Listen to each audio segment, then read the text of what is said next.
निराला ब्रह्म को जगाने वाला ये अमर जगत ये मुक्ति मंदिर पंचम वेद निराला ब्रह्म को जगाने वाला हरि नाम यही हरि नाम यही हरि नाम यही हरि नाम यही जगते मंगल की आरती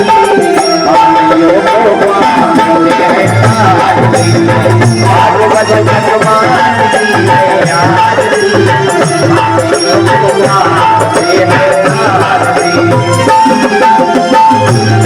ये संगीत पावन पुनीत गानों मिटाने वाला हरि पद दिखाने वाला ये संगीत पावन पुनीत गानों मिटाने वाला हरि पद दिखाने वाला ये सुंदर दिल ये सुंदर दिल ये सुंदर दिल ये सुंदर दिल मधुकर किया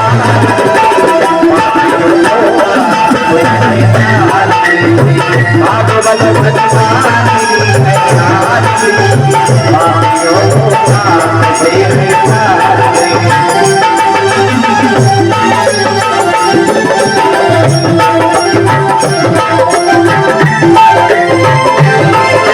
भाइयों का जय ये मधुर बोल जगवानी दिखाने वाला बिगड़ी को बनाने वाला ये मधुर बोल जगवानी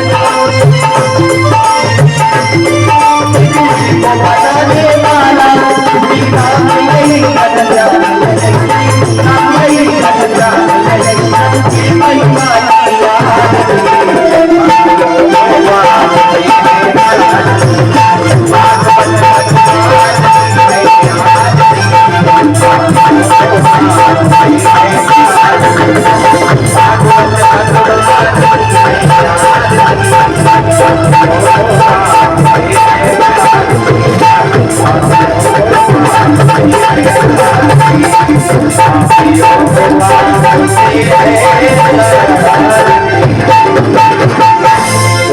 भगवान की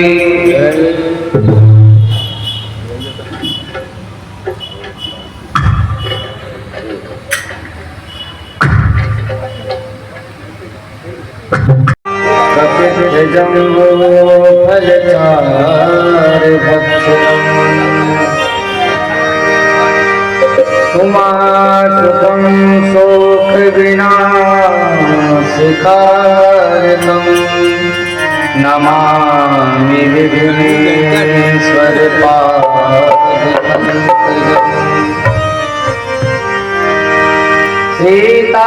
सीतारानायक शेखराय जगदाधाराय धाराधराय छायाधारक कंधराय गिरिजासंगीत श्रृंगारे नद्या शेखरिणे दिशा तिलकरे नारायणी नास्रणे नागैः कंकणे नगे नगहिणे नाथाय श्रियं प्रह्लाद नारद पराशर पुंडरीक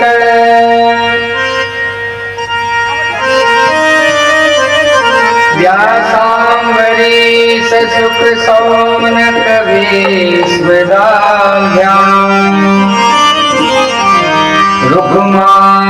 रुक्मांगदार्जुन वसिष्ठ विभीषणादि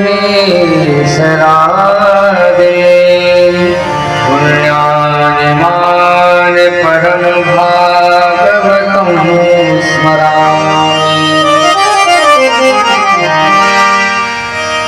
ध्येयं सदा परिभवग्नमभीष्टदोहम् तीर्थास्पदं शिवविरचिनुतं शरण्यम् प्रत्यातिहं प्रणतपाल भवाधिपूतम् वन्दे महापुरुषं स्फुरस्ते चरणारविन्दम्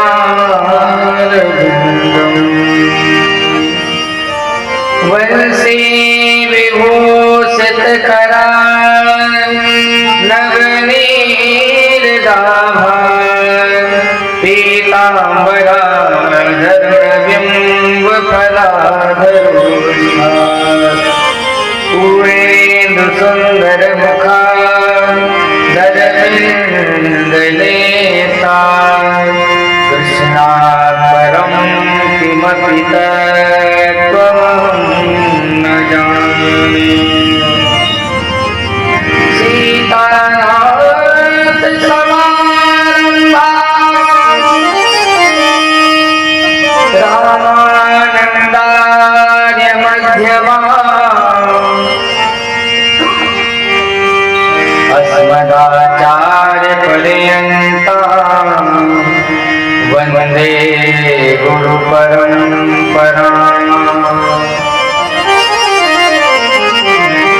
यत्र यत्र रघुनाथकीर्तनम् तत्र तत्र कृतमस्तकाञ्जलिम् वासवारि परिपूर्णलोचनम् मारुतिं नमत राक्षसान्तकम्। ॐ नमः परमहंसाय स्वादिष्टचरण कमलचिन्मकरन्दाय भक्तजनमानसनिवासाय श्रीरामचन्द्राय जगचेतन जगदीवजत सकल राममय जान वन्दो सबके पद कमल सदा जोरे जुगपान।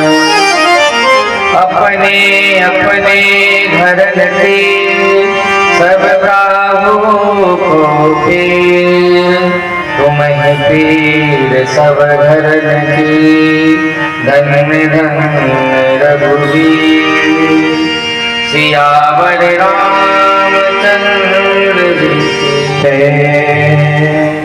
पवन सुत हनुमान जी की जय श्री उमापति महादेव की जय हो। श्री राधावर कृष्ण चंद्र की जय हो। भव संतन की जय हो। भद्रन की जय हो। व्यास भगवान की जय हो। गंगा माता की जय हो। देव भगवान की जय हो। गंगा महारानी की जय हो। नर्मदा अम्मा की जय हो। राज भगवान की जय हो। वृंदावन धाम की जय हो। अयोध्या धाम की जय हो। बरसाने वाली की जय हो। जय जय श्री राधेश्याम। अधरम मधुरम वदनम मधुरम नयनम मधुरम हसितम मधुरम मधुरम लवणम मधुरम मधुराधिपते रचितम मधुरम मधुराधिपते रचितम मधुरम वचनम मधुरम रचितम मधुरम वचनम मधुरम वचितम मधुरम रचितम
रखिलं मधुरं मधुराधिपते रखिलं मधुरं मधुरं मधुरं मधुरं भोक्तं मधुरं भोक्तं मधुरं रूपं मधुरं तिलकं मधुरं मधुराधिपते रखिलं मधुरं मधुराधिपते रखिलं मधुरं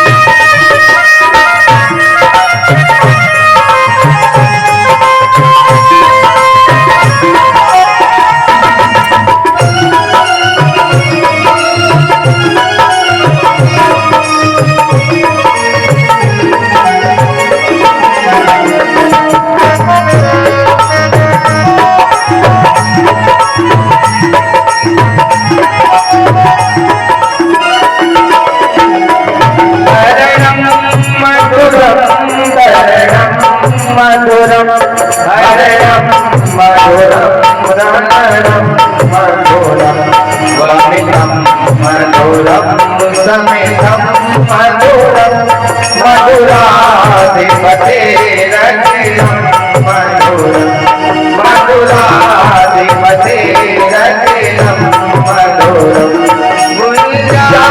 मधुरा मधुरा यमुना मधुरा नीति मधुरा सलिलं मधुरं कमलं मधुरं मधुराधिपते रखिलं मधुरं मधुराधिपते रखिलं मधुरं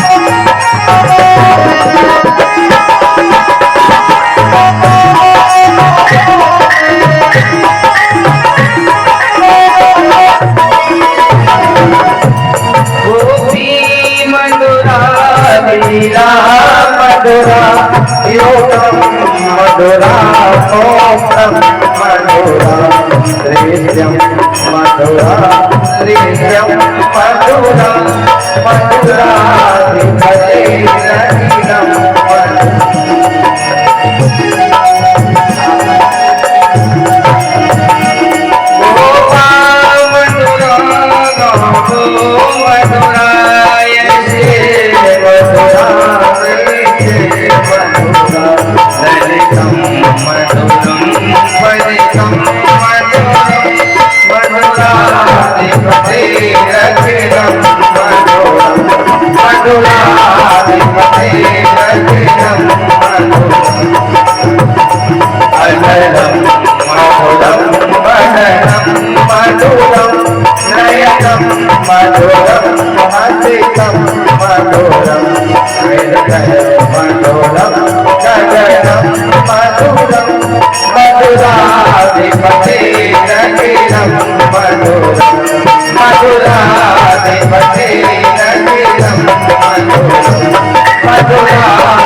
हरिलाल जय हो, गुरुदेव भगवान जय हो।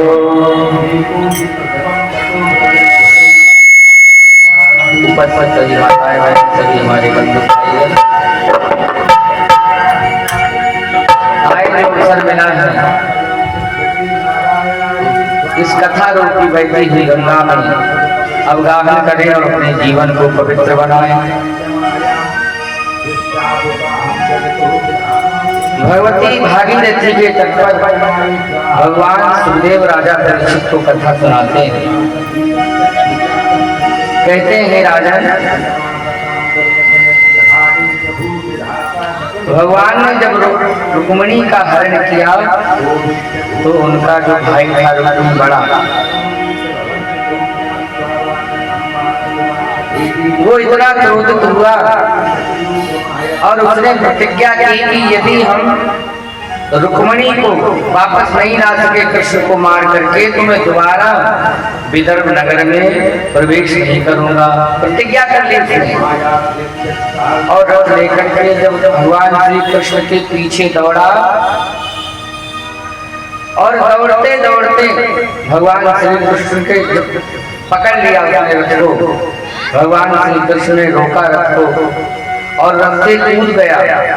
कूद करके भगवान पर तलवार लेकर के प्रहार करने लगा। भगवान ने उसका रथ तोड़ डाला, घोड़े मार दिए, सारथी मार दिया और जब युद्ध करने लगा तो भगवान ने क्या किया, उसको पकड़ करके जब मारना चाहते थे तो रुक्मिणी ने उसे रोक लिया। कहा कि हे प्रभु, ये हमारा भाई है, यदि हमारे विवाह में इसकी मृत्यु होगी तो ये अच्छा नहीं होगा। हम आपकी शरण में हैं, आप प्रार्थना करती हैं कि मेरे भाई का वध मत करिए। भगवान ने वध तो नहीं किया उसका और उसकी क्या किया, गर्दन में उसकी मतलब वहां में गर्दन फंसाई, फंसा करके उसके सारे बाल जो है काट दिए तलवार से। और पीछे से बलराम आए थे सेना लेकर के, तो बलराम जी ने देखा और कहा कि एक कन्हैया तुमने क्या किया, अपने संबंधी का अपमान ऐसे नहीं किया जाता है, ये तुमने अच्छा नहीं किया, ये हमारे संबंधी हैं, रुक्मी हमारा संबंधी है। बलराम जी ने तो समझाया कृष्ण को, लेकिन रुक्मी को ऐसा लगा मानो ये हमारे बेइज्जती कर रहे हैं, हमारा अपमान कर रहे हैं।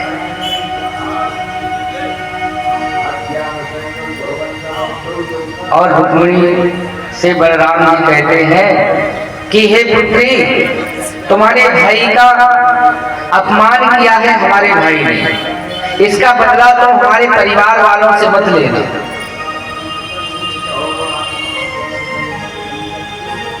रुक्मिणी ने सोचा ऐसे ऐसे हमारे घर में जेठ है, हमारे परिवार के लोग, हमारे ससुराल के इतने सज्जन हैं।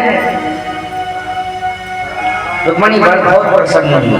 भगवान श्री कृष्ण जब द्वारिका में आए तो द्वारिका में बड़ा मंगल हुआ, विधि पूर्वक जो है भगवान का विवाह हुआ रुक्मिणी जी के साथ।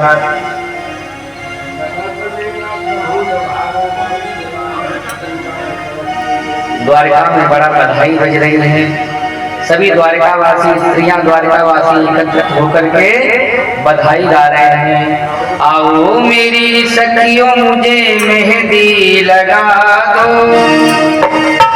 मेहंदी लगा दो मुझे ऐसी सजा दो, मुझे श्याम सुंदर की दुल्हन बना दो, मुझे श्याम सुंदर की दुल्हन बना दो। आओ मेरी सखियों मुझे मेहंदी लगा दो, आओ मेरी सखियों मुझे मेहंदी लगा दो, मेहंदी लगा दो मुझे ऐसी सजा दो, मेहंदी लगा दो मुझे ऐसी सजा दो, मुझे श्याम सुंदर की दुल्हन बना दो, मुझे श्याम सुंदर की दुल्हन बना दो, मुझे श्याम सुंदर की दुल्हन बना दो, मुझे श्याम सुंदर की दुल्हन बना दो।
करके दुल्हन बना दो, मुझे श्याम सुंदर की दुल्हन बना दो, मुझे श्याम सुंदर की दुल्हन बना दो, मुझे श्याम सुंदर की दुल्हन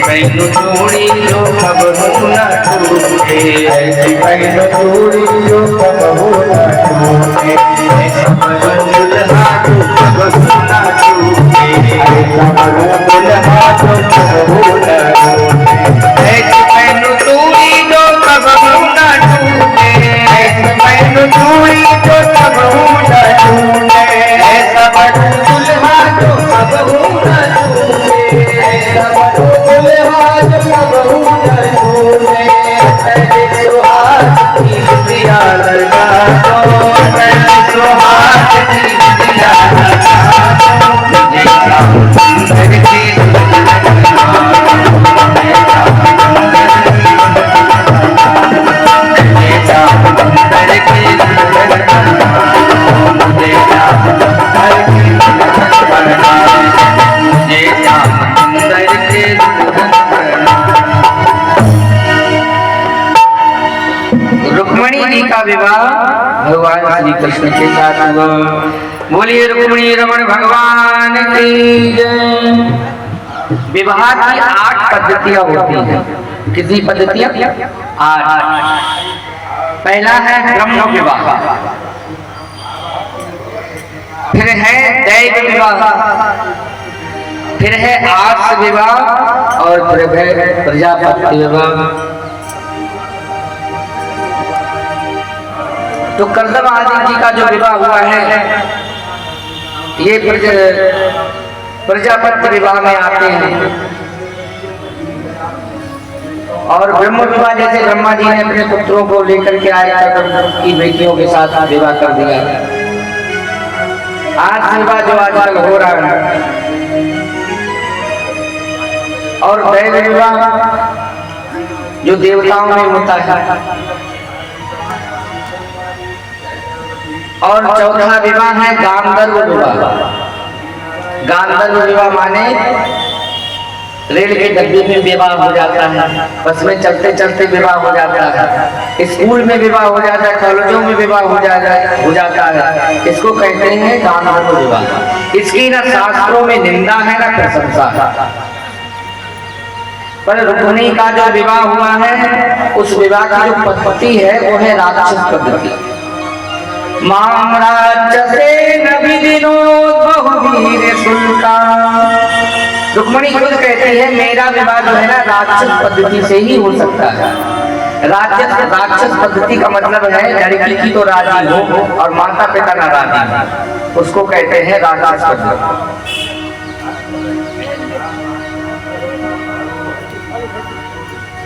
और छठा है पैशाच विवाह। छठी जो पद्धति है उसे कहते हैं पैशाच।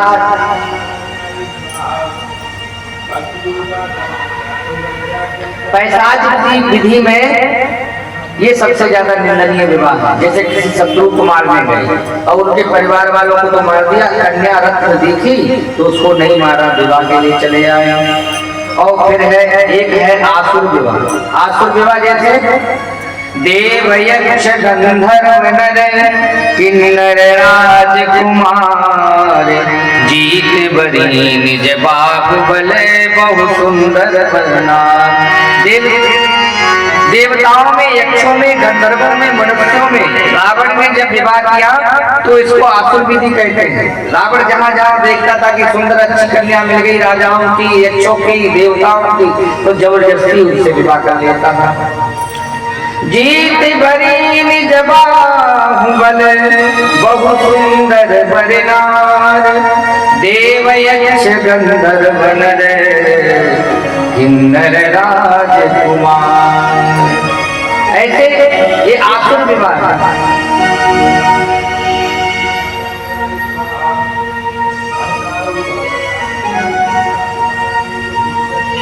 ये विवाह की 8 पद्धतियां हैं।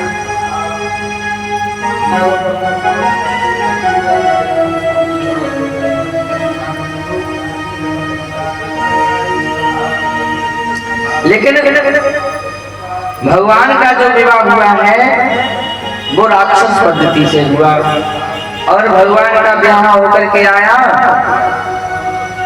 तो उनके यहाँ सबसे एक पुत्र हुआ, और पुत्र जब हुआ तो संबरासुर नाम का राक्षस आया, सूतिका ग्रह से प्रद्युम्न को उठा करके ले गया, क्योंकि इसे वरदान था कि तुम्हारी मृत्यु जो भगवान श्री कृष्ण का पुत्र होगा उसी के हाथों से होगी। तो इसने सोचा मेरे काल ने अवतार ले लिया है, जन्म ले लिया है, ना हम उठा के मार देंगे तो हमारा काल ही समाप्त हो जाएगा।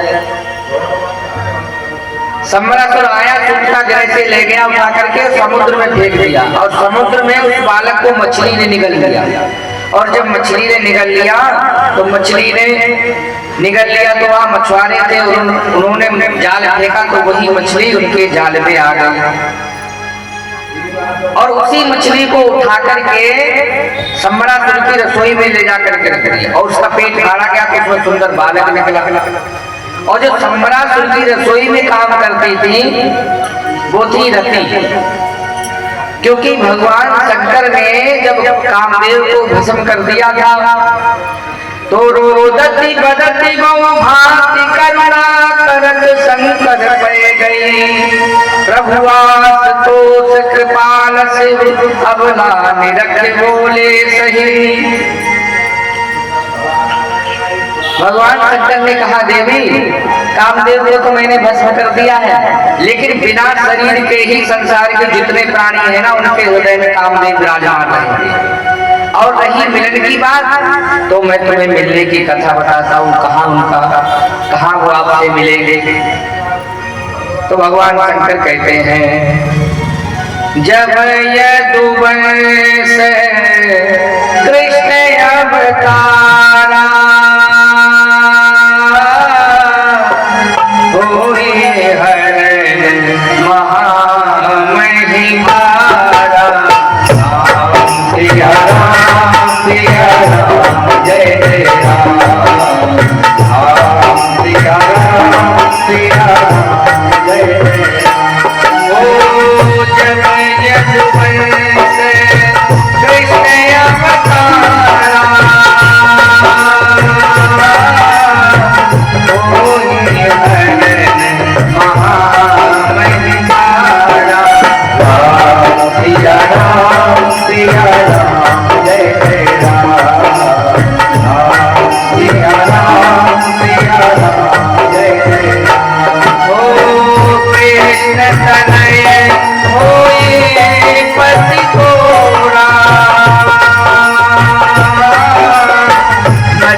हे देवी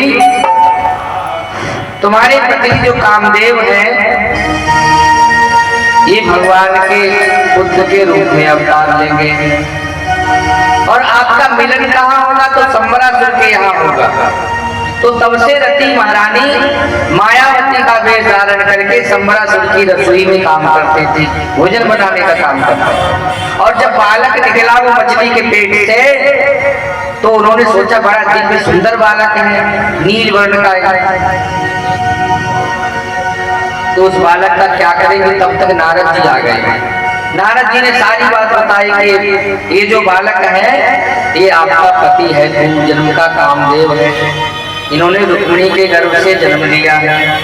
अब बताओ, पालन करना है पुत्र की तरह और दृष्टि रखनी है पति की तरह, ये योग कितना कठिन है। कठिन है या नहीं भाई। पालन तो करना है पुत्र की तरह, सेवा करनी है पुत्र की तरह और दृष्टि रखनी है पति की तरह। ये काम माताओं के अलावा दूसरा कोई कर ही नहीं सकता। इसीलिए संसार में पहला स्थान माताओं का है, पुरुषों का बाद में आता है। जितनी माताएं हैं सबके आगे देवी लगा रहता है। गंगा देवी, विमला देवी, कमला देवी, देवताओं में आगे, मनुष्य में आगे क्या लगता है, कभी आपने देखा? देवता लगा है, क्योंकि माताओं की बहुत महिमा है शास्त्रों में। अब रति महारानी सेवा करने लगे पुत्र की, सारी विद्याएं उन्हें सिखा दी, उनको सारा ज्ञान क्योंकि संबरासुर का वध करना है तो बिना विद्या के, बिना ज्ञान के थोड़ी होगा। तो शस्त्र विद्या भी सिखाई, मंत्र विद्या भी सिखाई, माया भी सिखाई, क्योंकि संबरासुर बड़ा माया भी था, दैत्य था ना, बहुत माया भी था। तो एक दिन क्या हुआ, जब 16 वर्ष के कामदेव हो गए तो अब कैसे बताए कि आप हमारे राधे राधे हुए, आप हमारे पति हैं। तो कभी मुस्कुरा देती हैं, कभी भौएं चला देती हैं, कभी कुछ कर देती है। तो उसने देखा बालक ने कैसी माता है। बालक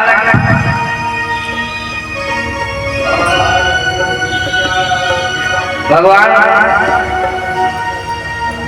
श्री कृष्ण के पुत्र जो प्रद्युम्न है वो कहने लगे कि हे माता, तमाह भगवान का श्रेय मातस्ते मतिरन्यथा मात्र भाव मतिक्रम वर्तते कामिनी यथा।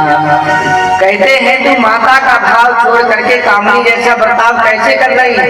तो वो तो इंग्लिश बोलने लगी, अंग्रेजी बोलने लगी।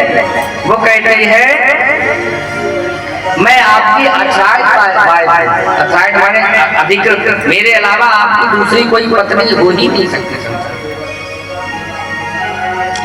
अहम ते धृता पत्नी रति कामो भवान प्रभु, मैं आपकी अधिकारिणी पत्नी हूँ, मेरे अलावा आपकी पत्नी कोई दूसरी बनी ही नहीं सकता है। आप कामदेव हैं और मैं रति हूँ। प्रभु आप ऐसा करो, संबरासुर का वध करो। संबरासुर का वध करने के बाद में बड़ा सुंदर विमान प्रकट हुआ और विमान पर बैठ करके द्वारिका के आंगन में विमान उतरा।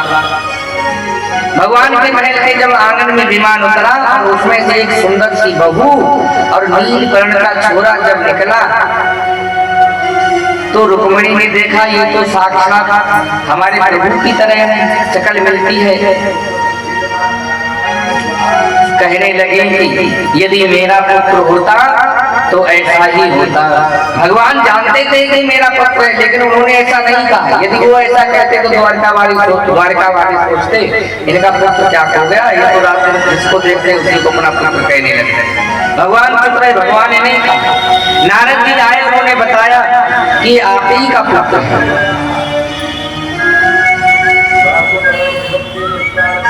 बड़ा उत्सव मनाया गया द्वारिका में, बड़ा आनंद आया।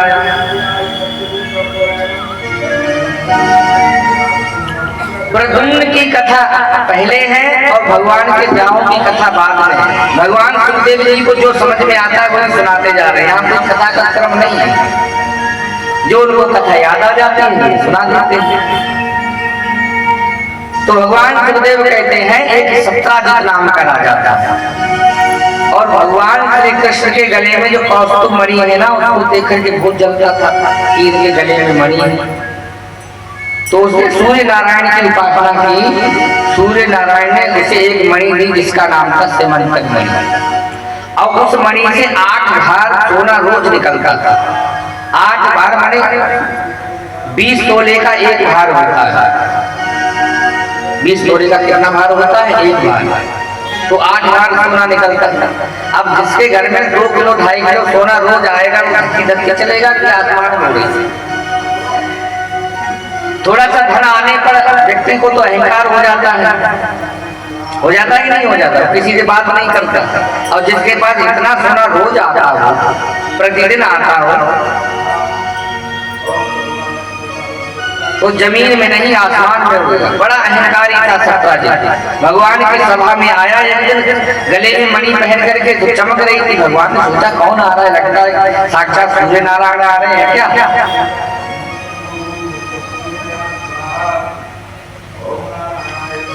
सत्राजित बैठा, सभा में भगवान ने कहा कि ऐसा आपके घर में कितने व्यक्ति हैं? तो बोले हमारे घर में तो 4 व्यक्ति हैं, एक मैं हूँ, मेरी पत्नी, एक पुत्री, एक मेरा भाई। तो आप ऐसा करो, ये मणि राजा हुसैन को दे दो और खजाने में जमा करवा दो। इससे जो सोना निकलेगा इससे प्रजा का भला होगा, प्रजाओं में बटेगा।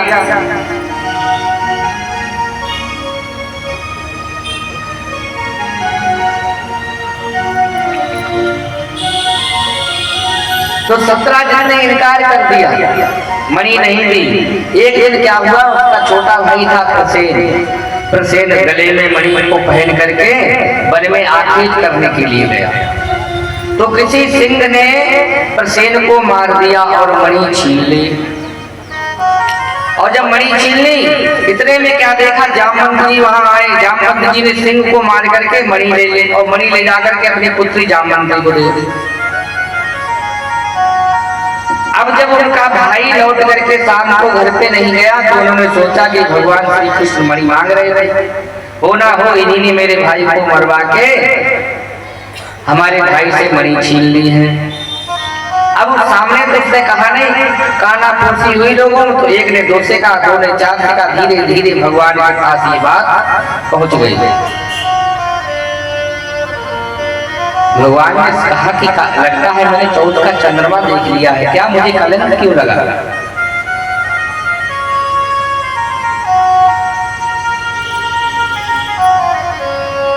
क्योंकि यदि आप बात गुप्त रखना चाहते हैं, आप चाहते हैं कि हमारी बात गुप्त रहे, किसी को मालूम ना हो, तो 1-2 कान से चौथे का 4 कानों में नहीं जानी चाहिए। 4 कानों में गई तो 6 कानों में जाएगा ही जाएगा।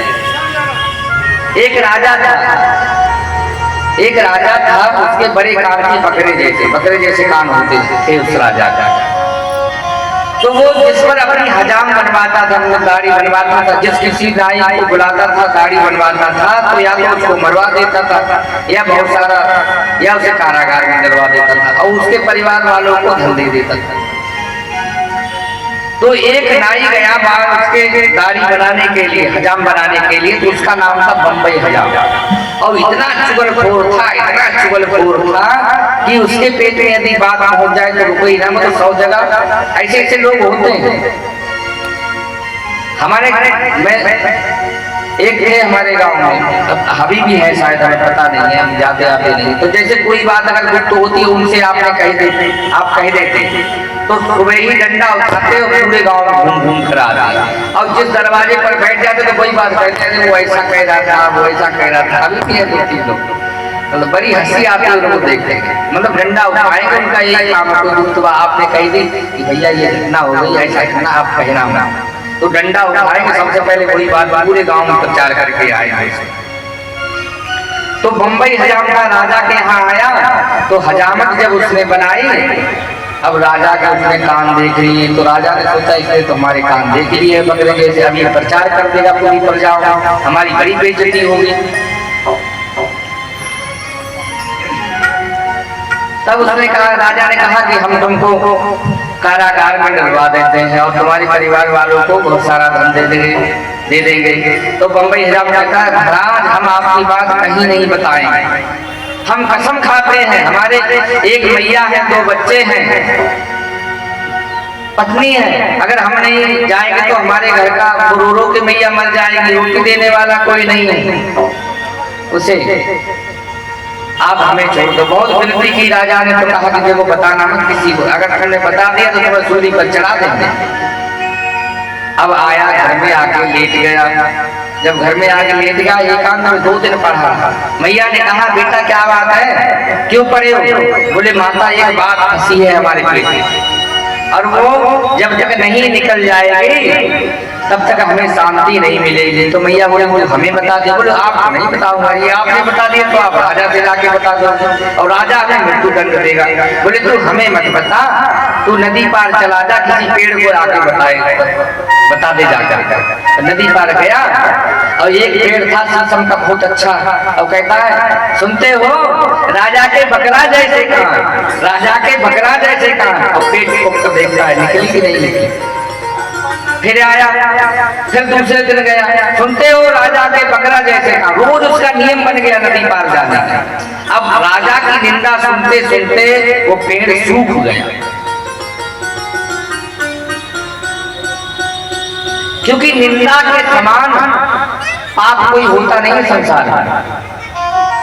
जो एक दूसरे की निंदा करता है ना, उसको क्या बनना पड़ता है? समझो, सबकी निंदा जे खल करही, ते चमगादर हुए अवतरही। जो अकारण ही बिना कारण की निंदा करते रहते हैं, ये वो है, ये फलाना, ये खराब है, ये अच्छा है, तो क्या बनते हैं? चमगादर। और चमगादर इतनी भयानक योनि है कि चमगादर के एक ही छिद्र होता है, उसी से खाता है, उसी से करता है। बहुत भयानक योनि।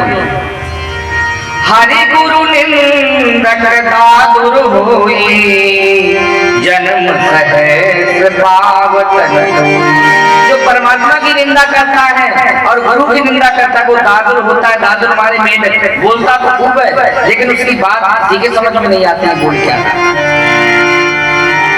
और हजारों वर्ष तक जीवित रहता है।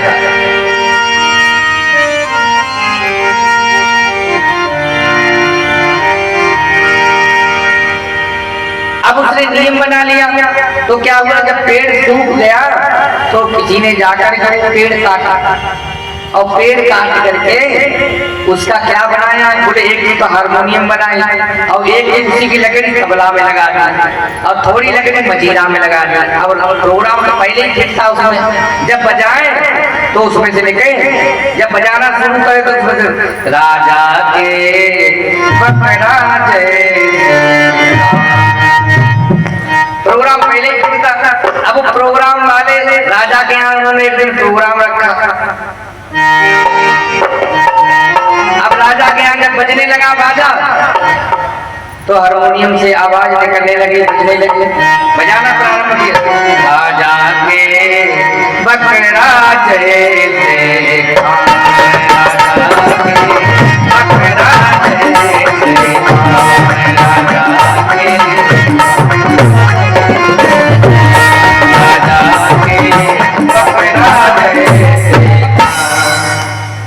बोलो बोलो बोलो बोलो। हारमोनियम कहते राजा के बकरा जैसे कान, और तबला क्या कहता है? मजीरा क्या कहता है? तुम्हें किसने बताया? तुम्हें किसने बताया? अब तुमको किसने बताया? तो ढोलक वाला कहता है बम्बई हजाम, बम्बई हजाम, बम्बई। बोलो खुल गया कि नहीं खुल गई?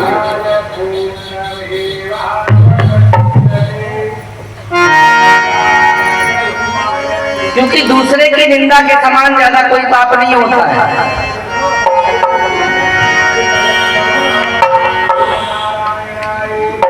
और ये बात जब भगवान श्री कृष्ण के कानों में पड़ी कि सत्राजित हमको दोषी मानता है, तो द्वारिका वासियों को लिया और ले जाकर के ढूंढने लगे उसके छोटे भाई हरिसेन को। जब ढूंढने लगे, ढूंढते ढूंढते वन में गए तो जाकर के देखा कि उसका भाई प्रसेन मरा पड़ा है, और आगे देखा तो सिंह मरा पड़ा है। सिंह के पास भालू के पैरों के निशान देखे तो भालू के पैरों के निशानों पर चलते चलते एक गुफा में पहुंचे। द्वारिका वासियों से कहा कि भैया 15 दिन तक आप हमारा इंतजार करना, और हम लौट करके नहीं आए तो आप चले जाना। भगवान गुफा में प्रवेश कर गए। अब जब गुफा में प्रवेश कर गए,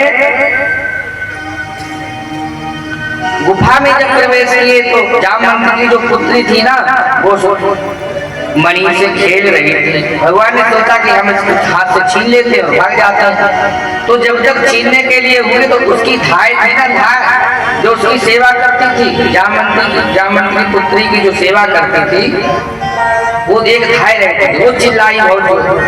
अब चिल्लाई तो जामवान आए, और जामवान आए आकर के कुछ कहा नहीं, सीधे प्रहार कर दिया। प्रहार कर दिया, युद्ध होने लगा।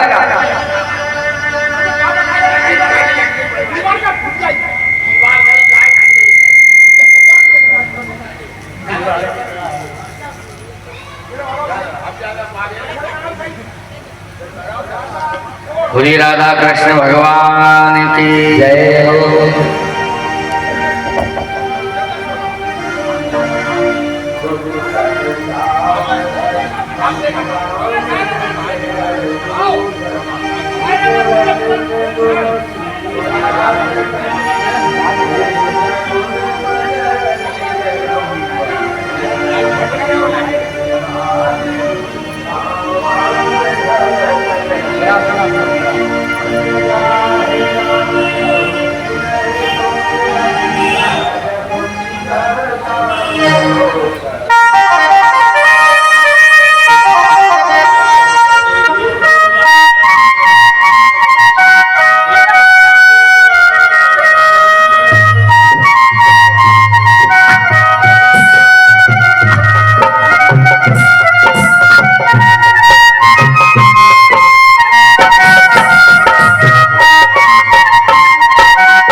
जामवंती आए और कहा सुना कुछ नहीं, सीधे प्रहार कर दिया। युद्ध होने लगा, इतना युद्ध हुआ।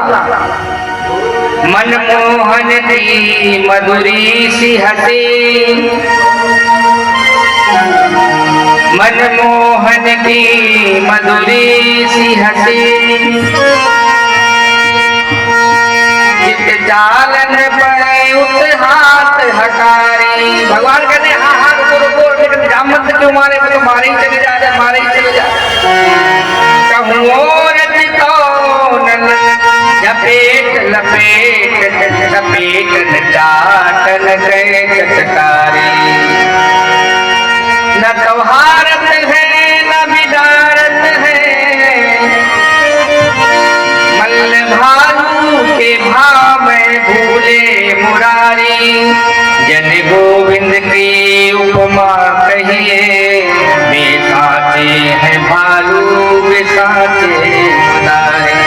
आज मदारी भी साचा है, नचाने वाला और नाचने वाला भी असली है। क्योंकि संसार की जितनी माताएं हैं ना, संसार की जितनी माताएं ये सब है मदारी, और संसार के जितने पुरुष हैं ये सब बंदर है। कौन है?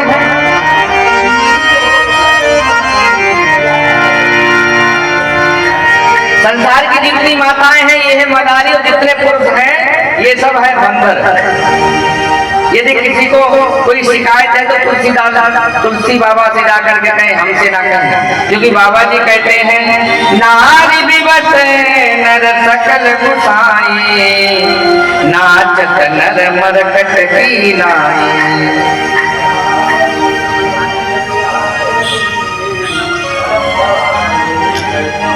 और भगवान जी नचाने वाले हैं और जामवंत जी नाचने वाले हैं। यानी मदारी भी असली और बंदर भी असली।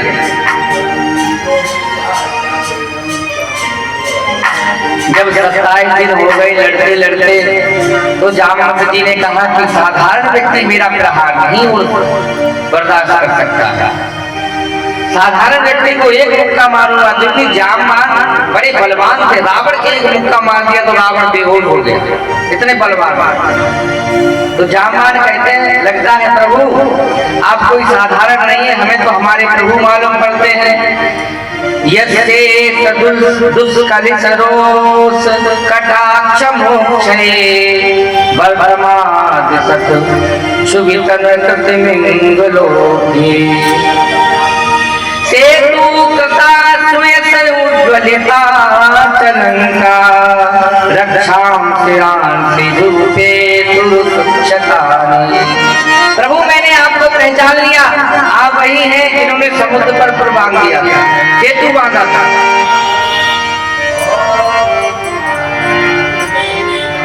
आपने जरा सा क्रोध किया तो समुद्र में उबाल आया था, बड़े बड़े मगली, बड़े बड़े मगरमच्छ, हाहाकार मच गया। मैं जान गया आप मेरे प्रभु श्री राम हैं। प्रभु आप इसलिए आए। तो भगवान बोले अगर पहले पूछ लेता तो 27 दिन तक क्यों कुटवाते रहे, क्यों कूटता रहा?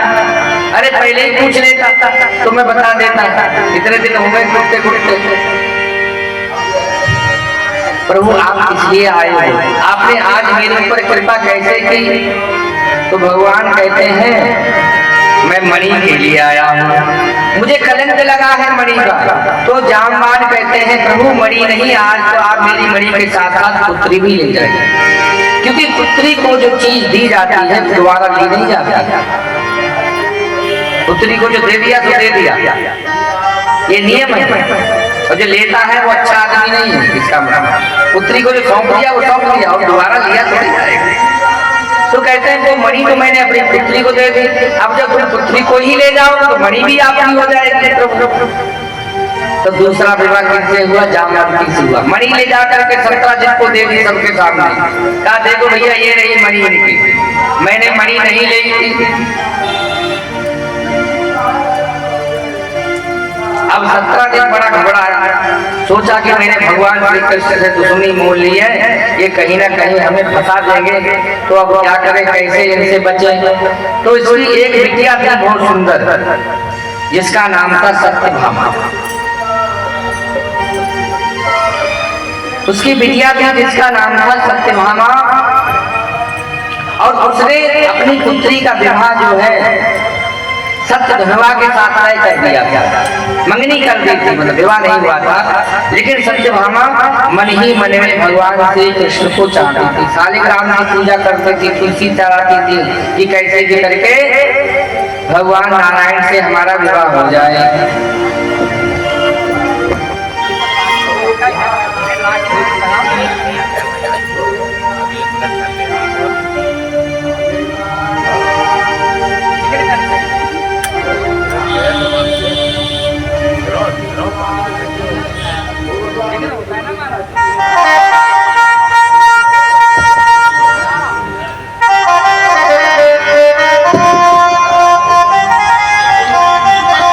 राधा कृष्ण भगवान के हो।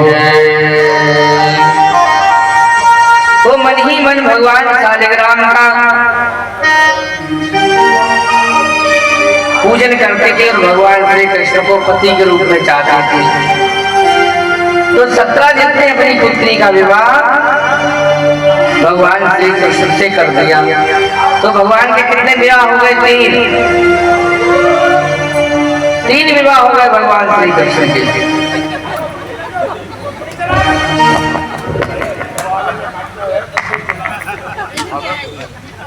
परमेश्वरी हो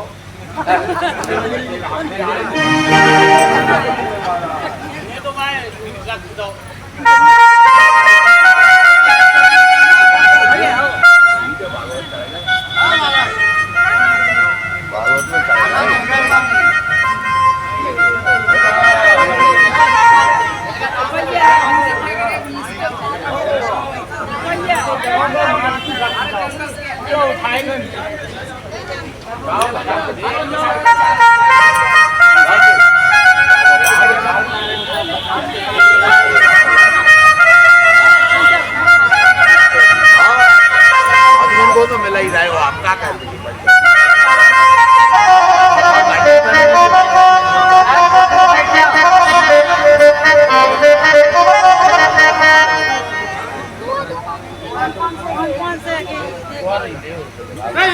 अरे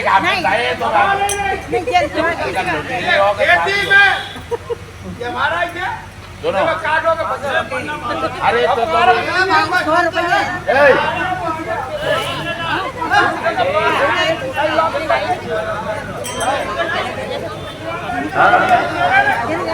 तो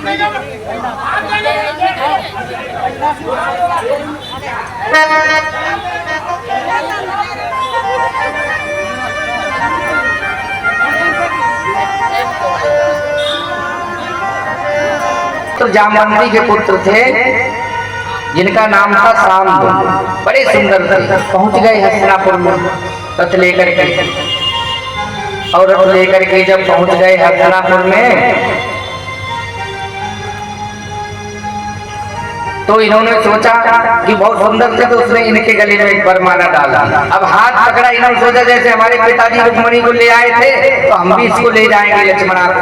लेकिन वो तो सवा दुर्योधन की तीना, जहाँ भीषम पितामह कृपाचार्य कृतवर्मा और कर्ण दुर्योधन सब बड़े बड़े अतिथि वीर बैठे हुए थे वहां पर। तो जब लेकर के चले तो उन्होंने रथ पकड़ लिया और रथ तोड़ डाला और उनको पकड़ के कारागार में बंद कर दिया। मारना चाहते थे लेकिन भीष्म पितामह ने मना कर दिया कि मारो, कारागार में डाल दिया। और ये खबर जब भगवान को पता लगी तो भगवान ने आदमी सेना तैयार की। कितने में बलदाऊ आ गए। बलदाऊ जी ने कहा कहाँ जा रहे हो? बलदाऊ जी ने कहा कहाँ जा रहे हो आप? बोले शाम को कारागार में बंद कर दिया है दुर्योधन ने, सेना लेकर के जा रहे हैं, युद्ध करके अपनी बहू को और पुत्र को लेकर के आएंगे। बलदाऊ कहने लगे कि आपको आपका पुत्र मिल जाए और पुत्र वधू मिल जाए। तो भगवान कहने लगे हमें कोई मतलब नहीं, हमारे पुत्र वधू मिल जाए, हमें क्या करना। तो बोले मैं जाता हूँ। दो चार मंत्रियों को लिया और बलराम पहुंच गए। और बलराम जी ने कहा जाकर के दुर्योधन से कि राजा उग्रसेन का आदेश है, हमारे पुत्र वधू और पुत्र को छोड़ दो आप सामने को। तब दुर्योधन कहता है ये यादव कब से राजा बन गए? इन यादवों की मैंने बहु बेटियों से विवाह करना प्रारंभ कर दिया, तो ये आदेश हमको कब से देने लग गए? और जो कि दुर्योधन शिष्य था बलराम जी का, कि यादव कब से राजा बन गए, ये कब से में आदेश देने लगे। तो बलराम जी ने कहा देखो इन मूर्खों की, मैं तो भगवान को रोक करके आया हूँ, वो तो सेना लेकर के आ रहे थे युद्ध करने के लिए, और हम इन्हें समझा रहे तो हमको ही उल्टा बोल रहे। लगता है तेसाम ही प्रसमो दंडन पशूनाम लगदो यथा, लगता है ये डंडे के ही भाषा समझेंगे, प्रेम की भाषा इनके समझ में नहीं आती। तो बलदाऊ ने कहा कि एक एक करके क्या मारना, पूरे हस्तिनापुर को ही यमुना जी में डुबो देते। हल और मूषण का आह्वान किया और जैसे ही मारा हस्तिनापुर में और खींच कर डुबोना चाहते थे, ऐसे हिलने लगा हस्तिनापुर जैसे भंवर में नाव डगमगा जाती है, उसी प्रकार से हस्तिनापुर भी डगमगाने लगा। भीष्म पितामह सब आए दौड़ करके राम राम हमें क्षमा करो, हे बलराम जी हमें क्षमा कर दो, हमसे गलती हो गई, आप इस हस्तिनापुर को यमुना में मत डुबाओ, मत मारो इन सबको। बड़ी विनती की तो भगवान बलराम शांत हुए और शाम और लक्ष्मणा को लेकर के द्वारिका में आए। के बिहारी लाल की द्वारिका में लेकर के जब आए और द्वारिका में बड़ा सुंदर उत्सव मनाया गया।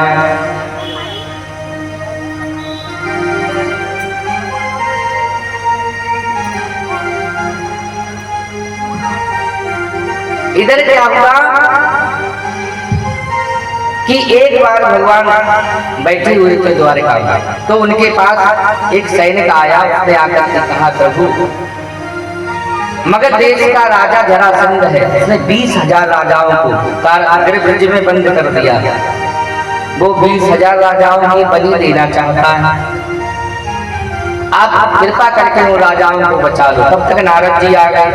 नारद जी ने आके कहा कि युधिष्ठिर जो है राजसूय यज्ञ करना चाहते हैं, आपको बुलाया है, आप हस्तिनापुर चलो। तो उदों को लेकर के हस्तिनापुर पहुंचे। तो हस्तिनापुर जब पहुंचे, हस्तिनापुर जाने के बाद में युधिष्ठिर ने बड़ा आदर सत्कार किया और युधिष्ठिर से पूछा कि तुम राजसूय यज्ञ करना चाहते हो, तो राजसूय यज्ञ तो वही कर सकता है जो संसार के सारे राजा उसके अधीन हो जाएं। संसार के जितने राजा हैं सारे राजा जब उसके अधीन हो जाएंगे तभी राजसूय यज्ञ होगा। तो चारों भाइयों को दुष्टन ने भेजा सब जगह, सब तो दिग्विजय करके आ गए, जीत करके आ गए, लेकिन मगध देश का राजा जरासंध है, उसने इनकार कर दिया, वो नहीं जीता जा सकता, क्योंकि जरासंध इतना बलवान था कि उसका शरीर वज्र का था, इतना बलवान था कि उससे कोई जीत ही नहीं सकता था। जितने संसार के राजा थे वो जरासंध का पानी भरने में गौरव महसूस करते थे, इस शिशुपाल आदि सब जरासंध के अधीन थे,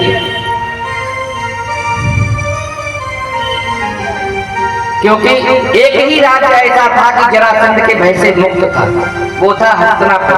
क्योंकि भीष्म पितामह इतने बलवान थे, भीष्म पितामह कितने बलवान, आपने रावण का तो नाम सुना ही है ना, रावण को तो सब जानते हैं, चलत दशानन डोलत अबधि, जब दशानन चलता था तो धरती हिलती थी, कैसे हिलती थी, जब आप प्लेटफार्म पर खड़े हो और जब राजधानी आती है दिल्ली से जब निकलती है तो पूरा प्लेटफार्म हिलता ही नहीं।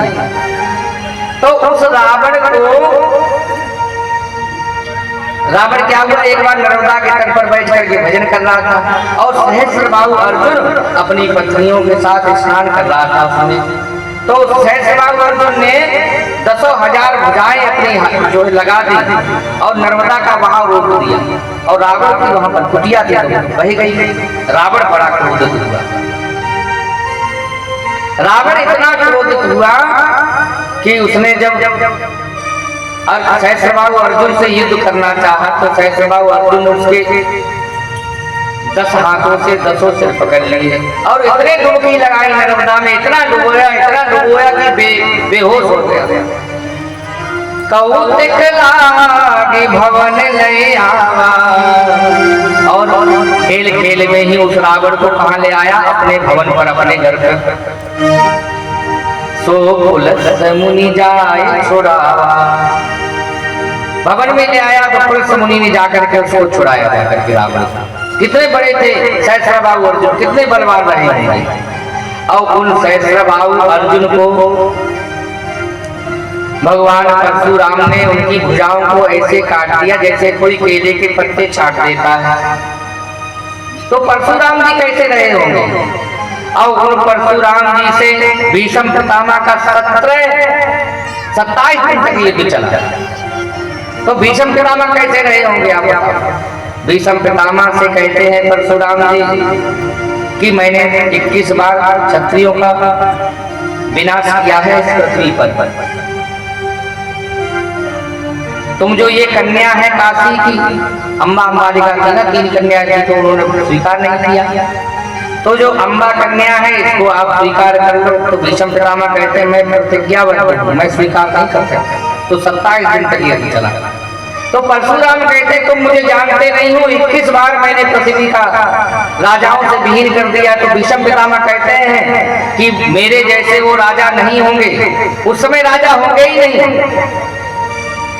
ऐसे थे भीष्म पितामह। 27 दिन तक युद्ध होने के बावजूद भी हारे नहीं, परशुराम को ही हारना पड़ा। कैसे भीष्म पितामह रहे।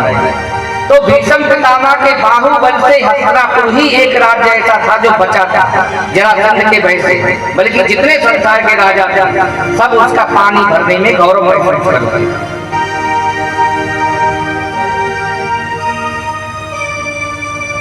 जब वो नहीं जीता गया तो भगवान ने कहा ये अच्छा अवसर है। भीम को लिया, अर्जुन को लिया और साधु का वेश बना करके जरासंध के यहाँ पहुंच गए। साई काल जो है जब से उसने भगवान को हाया था तब से ब्राह्मणों के प्रति उसकी बड़ी श्रद्धा, बहुत दान करता था, दानी भी था। ऐसी बात इसकी और एक कथा है कि वज्र कैसे बना। तो जो इसके पिताजी थे ना बृहद्रथ, उनके कोई संतान नहीं, तो एक संत आए तो उन्होंने फल दिया और फल देने के बाद में क्या हुआ, उन्होंने कहा कि एक रानी को खिला देना। लेकिन उन रानियों में इतना प्रेम था कि दोनों ने आधा आधा फल खा लिया और आधा आधा फल खाया तो आधा ही आधा पुत्र हुआ। एक नाक एक आंखी, मतलब आधी नाक आधी आंखी, एक आंखी भी आधा शरीर, 2 टुकड़ों में शरीर हुआ। तो जरासंध ने कपड़े में लपेट करके बाहर फेंक दिया थोड़ी बड़ी जंगल में। तो वहां एक जरा नाम की राक्षसी रहते थे। जरा नाम की राक्षसी ने क्या किया, दोनों टुकड़ों को जोड़ा और जीव जीव कह करके दोनों को जोड़ दिया, जुड़ गए और जीवित हो गया और पूरा शरीर ऊपर से वज्र बना दिया। उसने सोचा कि राजा के हमारे कोई पुत्र नहीं है, तो राजा को ला करके दे दिया कोई। तो राजा ने कहा कि आपने इसके शरीर को वज्र बनाया है, आपने इसको जीवित किया है, तो हम इसका नाम आपके नाम से ही रखते हैं। आपका नाम है जरा, तो मैं इसका नाम रखता हूं जरासंध। वो राक्षसी कहने लगी कि हे राजन, ये कभी बालक नहीं मर सकता, जब इसके दो जोड़ खुल जाएंगे तभी इसकी मृत्यु, अन्यथा इसे कोई नहीं मार सकता। इसके शरीर में किसी भी अस्त्र शस्त्र का प्रवेश नहीं होगा, कोई इस पर फर्क नहीं पड़ेगा। लेकिन भगवान से क्या छुपा, भगवान सब जानते। भगवान लेकर के आए भीमसेन को और अर्जुन को साधु का वेश बना करके। सायंकाल जब वो दान कर रहा था तो भगवान भी लाइन में लग गए, और भगवान जब लाइन में लग गए तो जरासंध कहता है क्या चाहिए आपको, मांगो। तो भगवान कहते हैं युद्धम नो देहि राजेंद्र द्वंद्व सो यदि मन्यसे। बोले हम आपसे धन दौलत माल खजाना नहीं मांगने आए हैं। बोले क्या चाहिए, बोले द्वंद्व युद्ध चाहिए, हम आपसे युद्ध करना चाहते हैं। तो भगवान ने कहा अपना परिचय दो, आप कौन हो। तो भगवान कहते हैं असौ प्रकोदरा पार्थ तस्य भ्राता अर्जुनो हेयम्। ये जो गांडी लिए खड़े हैं ये अर्जुन है, और जो ये जो गदा लिए खड़े हैं ना मोटे मोटे खूब तगड़े, ये भीमसेन है, ये इनके भाई पार्थ के भाई। और बोले आप कौन हो, तो कहते हैं भगवान अनयोर मातुलेयं मां कृष्ण जानीते। बोले आप तो हमें जानते ही हो महाराज। बोले आप कौन, परिचय दो। बोले मैं आपका पुराना शत्रु कृष्ण हूं। तब जरासंध ने मुस्कुराने लगा, बोले कृष्ण हो। बोले हाँ। जब आपसे कोई पूछता है कि आपने अपनी जन्मभूमि छोड़ी तो आप लोगों को क्या बताते हैं, भगवान से कहता है जरासंध। तो भगवान कहते हैं कि जब कोई हमसे पूछता है कि आपने मथुरापुरी को क्यों छोड़ा, तो हम सबसे यही कहते हैं राजन, जरासंध के भय से मैंने अपनी मथुरा को छोड़ दिया और द्वारिका की शरण में रहता। मथुरां सुपुरीं त्यक्त्वा समुद्रम शरणं गतः। बोले मथुरापुरी को मैंने आपके भय से छोड़ा और समुद्र की शरण में रहता हूँ जब कोई मुझसे पूछता है। तब जरासंध कहता है तो हमसे युद्ध करने आए, तुम हमसे पहले ही हार चुके हो, इसलिए हम आपसे युद्ध नहीं करेंगे। बोले किनसे करो। तब कहता है अर्जुनो न भवेत् योधा। ये अर्जुन को योद्धा होता नहीं, वैसे गांडे लिए घूमता। बोले हाँ भीमसेन है, भीमस्वर्यो बलो मम, भीम हमारे बलवान है, भीम से हम युद्ध करेंगे। अब युद्ध प्रारंभ हुआ। दिन में तो युद्ध होता है, रात्रि में मित्र की तरह रहते हैं। अब युद्ध होते होते 27 दिन बीत गए। अब भीमसेन उठ करके बैठ गए, रोने लगे। बोले अब हम युद्ध नहीं करेंगे, भाग जाएंगे। भीम इतने घबराए कि अब हम युद्ध नहीं करेंगे, भाग जाएंगे। भगवान बोले राजसूय युद्ध कैसे होगा। बोले प्राण देकर ये थोड़ी होगा, हम इससे नहीं लड़ सकते, ये तो बहुत बलवान है, कि इसने तो मेरी गुड़िया गुड़िया झाली कर दी। रो रहे हैं रात्रि में भीम। तब भगवान ने क्या किया, भगवान बोले आज आप लड़ लो, कल हम आपको, आज आप आराम करिए, कल हम आपको ऐसी युक्ति बताएंगे कि आप उसे मार दोगे। तब फिर उठ करके भीम नाराज हुए। बोले युक्ति बताने के लिए 27 दिन से क्यों कुटवा रहे थे, पहले ही युक्ति बता देते। कर सुग्रीव शरीरा तन पुलिस गई सब पीरा। ऐसे भीमसेन को फूटा जैसे बाली ने सुग्रीव को फूटा था। बाली के शरीर में इतने घाव थे, जब राम जी आए तो उनको खोल खोल के दिखाने लगे। बाली मतलब सुग्रीव कहते हैं प्रभु से कि देखो मेरे भाई ने इतना हमको दंड दिया, बहुत दर्द होता था। बालिका व्याकुल दिन राती, दिन भुवन चिंता जर छाती। तो भगवान ने क्या किया कि बाली के शरीर पर हाथ फेरा, कर परेशान सुग्रीव शरीरा, सुग्रीव शरीरा, तन भाकुले सही सब पीरा, तन भाकुले सही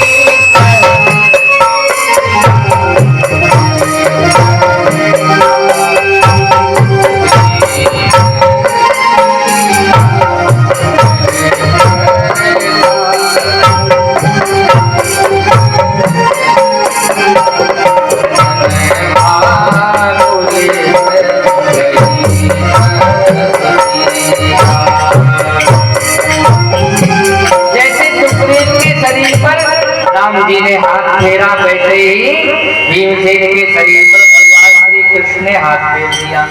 और हाथ जब फेर दिया, हाथ जब फेरा तो भीमसेन का शरीर वज्र जैसा हो गया। वज्र जैसा जब शरीर हो गया तो भीमसेन उठ करके खड़े हुए, बोले अब प्रभु हम फिर लड़ेंगे। तो प्रातः काल हुआ, भगवान ने एक तिनका लिया और तिनका चीर करके दोनों तरफ ऐसे करके फेंक दिया। भीमसेन समझ गए द्वंद्व युद्ध होने लगा। गदा युद्ध होता था पहले, फिर बाद में द्वंद्व युद्ध हुआ। और एक पैर पर पैर रख के ऐसे खाड़ दिया जैसे कोई गजराज किसी शाखा को चीर डालता है। सारे राजाओं को कारागार से मुक्त किया। मुक्त करने के बाद में उनके पुत्र थे सहदेव, उनको राज दे करके चले आए। यहाँ राजसूय यज्ञ हुआ। राजसूय यज्ञ होने के बाद में इसी राजसूय यज्ञ में मैदानव के द्वारा जो सभा बनाई गई थी, तो दुर्योधन आया था। तो दुर्योधन को जल और थल का ध्यान नहीं रहा कि कहाँ जल है और कहाँ थल है। तो थल समझ के जल में प्रवेश कर गया, और जल में जब प्रवेश कर गया तो द्रौपदी हंसने लगी। लोग कहते हैं, और मैंने सुना है कि अंधे के तो अंधे ही होते हैं, ऐसा मतलब आया, लेकिन महाभारत में ऐसा कहीं नहीं है, मनगढ़ंत कहानी है। कुलीन जो माताएं होती हैं, अच्छे कुल की होती हैं, वो कभी अपने अंधे शत्रु को अंधा नहीं कर सकते। हाँ, द्रौपदी हंसी थी, भाई देवर फिसल के गिर जाए तो भाभी नहीं मुस्कुराएगी तो क्या दादी मुस्कुराएगी? भाई उसका तो अधिकार है। और उसकी मुस्कुराहट से दुर्योधन को कोई फर्क भी नहीं पड़ा था। लेकिन फर्क कब पड़ा? जब भीमसेन अट्टहास करके हंसने लगे और भगवान श्री कृष्ण नाचने लगे, और युधिष्ठिर जो है शोक के समुद्र में डूब गए। रोग की जड़ खांसी और लड़ाई की जड़,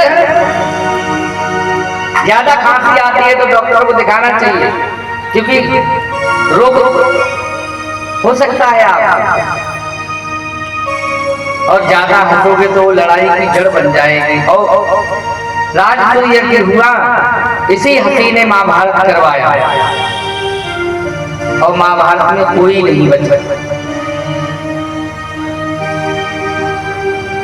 कृतवर्मा, कृपाचार्य, अश्वत्थामा, यही 2-4-5 योद्धा बचे थे, बाकी सब मर गया। पूरी पृथ्वी पर जितने वीर थे कोई वीर नहीं बचा। तब राजा परीक्षित कहते हैं भगवान सुखदेव से कि हे प्रभु, अब हम ये अपने परिवार की और कथा नहीं सुनना चाहते, अब हमें ऐसी कथा सुनाओ, भगवान की करुणा की कथा सुनाओ, किसी भक्त की कथा सुनाओ। तो भगवान सुखदेव थोड़ी देर के लिए मौन हुए, और मौन हो जाने के बाद में उन्होंने एक ब्राह्मण की कथा सुनाई।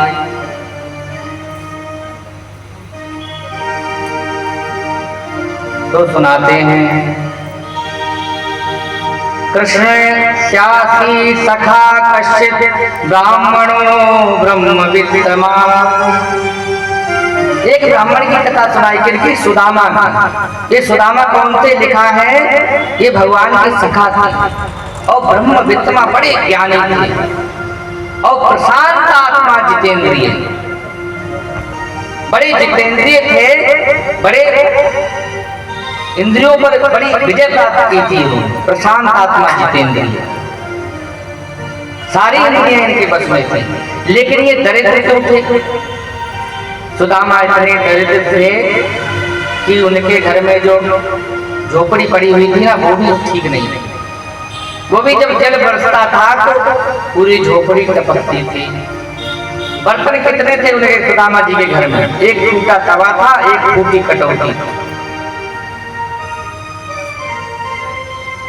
और जब सुदामा कथा सुनाते थे, सुदामा जब अपनी पत्नी को सुशीला को कथा सुनाते थे तो ये सुनाते थे, कहते थे ये कथा मैंने सांदीपनी जी के गुरुकुल में सीखी है। गुरु जी जो थे ना सांदीपनी, मैं उसी गुरुकुल में पढ़ा हूँ जहाँ भगवान श्री कृष्ण पढ़ते थे।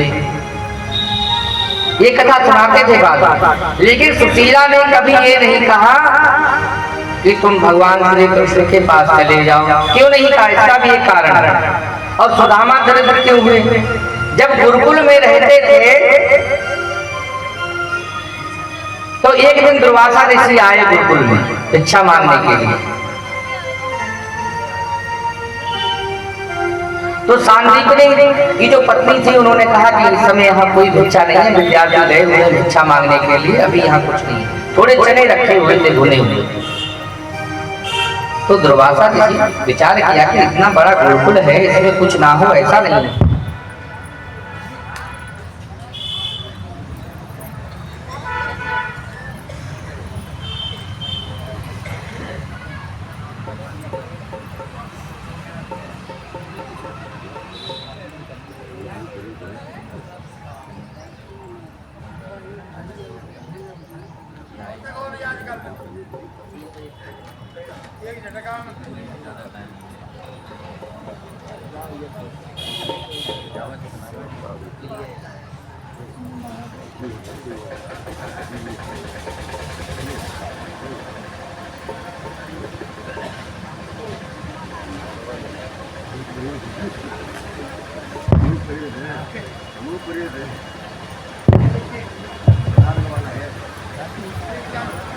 बोलिए द्वारिकाधीश भगवान की जय हो। दुर्वासा ऋषि ने क्या किया कि ध्यान धर के देखा तो उनके ध्यान में चने आ गए। उन्होंने सोचा कि माता जी ने हमको अपना पुत्र नहीं माना, विद्यार्थियों को अपना पुत्र माना। और सुदामा देख रहे थे ये घटना को। उन्होंने साफ दे दिया कि जो भी इन चने को खाएगा वो जीवन भर दरिद्र रहेगा। और सुदामा ने ये बात सुन ली और सुदामा जी ने वही चने जब लेकर के माता ने दिए हैं, लेकर के चले हैं वन में श्री कृष्ण को लेकर के साथ में गए। सुदामा भगवान से बहुत प्रेम करते हैं।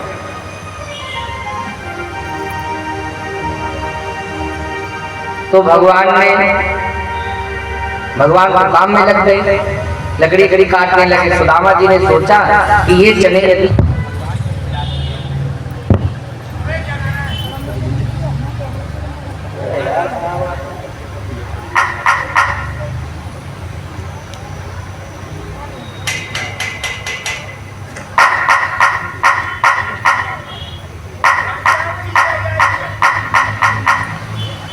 राधा कृष्ण भगवान की जय। सुदामा जी ने मन में विचार किया कि ये चने अगर भगवान ने खा लिए तो ये तो राजकुमार है, ये यदि दरिद्र हो गए तो इनका जीवन नरक हो जाएगा। मैं तो ब्राह्मण हूँ, दरिद्र भी हो जाऊंगा तो भी जीवन यापन हो जाएगा। और दुर्वासा ऋषि के सांप को खा गए। एक भी उन्होंने सोचा कि अगर पृथ्वी पे मैं डाल रहा हूँ तो ऐसा ना हो कि पृथ्वी अंदर देना बंद कर दे। किसी को नहीं खिलाया, सारे सांप जो दुर्वासा ऋषि का सड़े बने। इसीलिए सुदामा को दर्द बनना पड़ा, दरिद्र हो गए सुदामा। सांझ सवेरे चितय अभिलाखत, दाखन चाखत सिंधु क्षमा के। जब सुबह शाम रुक्मिणी महारानी भगवान को भोजन लेकर के आती, और जब भगवान भोजन की ओर देखते तो जब सुदामा की याद करते तो भोजन खाते नहीं, मना कर देते, मैं भोजन नहीं करूंगा। क्योंकि मेरा मित्र मेरे हिस्से का सांप खा रहा है, मैं कैसे भोजन करूंगा।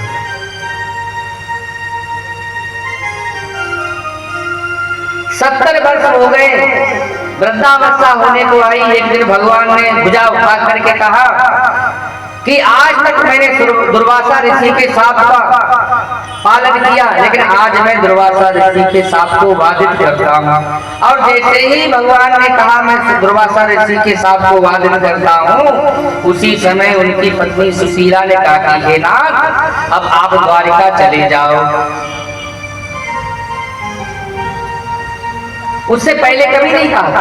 रोज चर्चा करते थे भगवान की, जब कोई कथा सुनाते थे अपनी पत्नी को तो ये भी सुनाते थे कि ये कथा हमने वहीं सीखी जहाँ भगवान श्री कृष्ण हमारे साथ पढ़ते थे। सुशीला कहते हैं, नाथ जाओ चले द्वारिका को, नगर में गुजारा। नाथ जाओ चले द्वारिका को, नाथ जाओ चले द्वारिका को,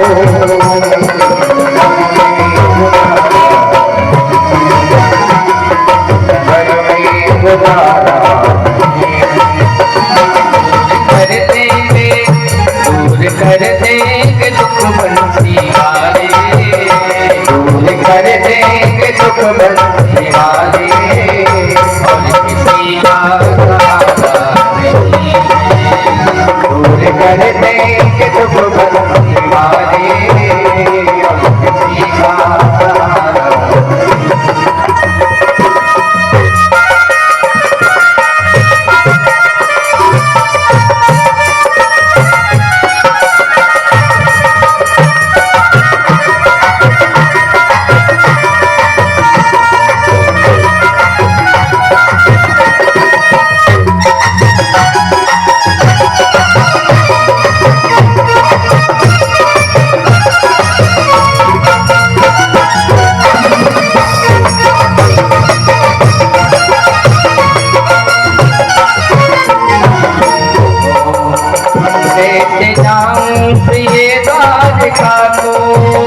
कैसे जाऊं प्रिय द्वारिका को, तुमने सोचा बिचारा नहीं है, तुमने सोचा बिचारा नहीं है। कैसे जाऊं प्रिय द्वारिका को, कैसे जाऊं प्रिय द्वारिका को, तुमने सोचा बिचारा नहीं है। देख लो तन के कपड़े फटे हैं, देख लो तने के कपड़े फटे हैं, हाल अच्छा हमारा नहीं है। देख लो तने के कपड़े फटे हैं, हाल अच्छा हमारा नहीं है।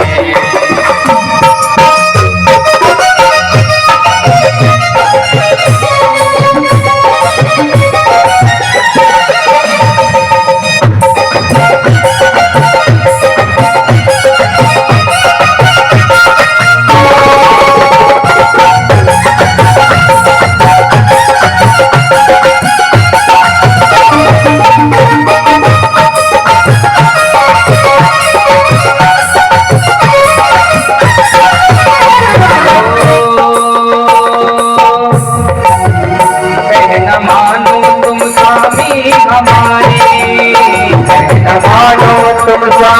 हमारे, मित्रता कृष्ण से है तुम्हारी, मित्रता कृष्ण से है तुम्हारी। देख लो तो मुसीबत में कितने, देख लो तो मुसीबत में कितने, बंसी वाला पुकारा नहीं है। देख लो मुसीबत में कितने, बंसी वाला पुकारा नहीं है। नाथ जाओ चले द्वारिका को, नगर में गुजारा नहीं है। नाथ जाओ चले द्वारिका को, इस नगर में गुजारा नहीं है। सुशीला कहती हैं, भगवान कि धाम भगवान के यहाँ चले जाओ, मतलब द्वारिका चले जाओ। तो भगवान के द्वारिका चले तो जाए। सुदामा कहते हैं कि कुछ उपहार है आपके पास देने के लिए, क्योंकि 3 जगह कभी खाली हाथ नहीं जाया जाता है। रिक्त पानी न गच्छेत राजानम देवताम, 3 जगह ऐसी होती हैं जहाँ खाली हाथ नहीं जाना चाहिए। भगवान के यहाँ, गुरुदेव के यहाँ, राजा के यहाँ। और भगवान तो तीनों है, राजा भी है, भगवान भी है और मित्र भी है। और जगत गुरु भी है, कृष्णम वंदे जगत गुरु।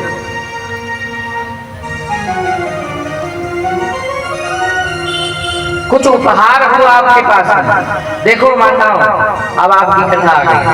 संसार के जितने पति हैं, चाहे आपको कभी फूटी कौड़ी भी ना देते, लेकिन हर पति के मन में ये रहता है मेरी पत्नी के पास कुछ ना कुछ धन है।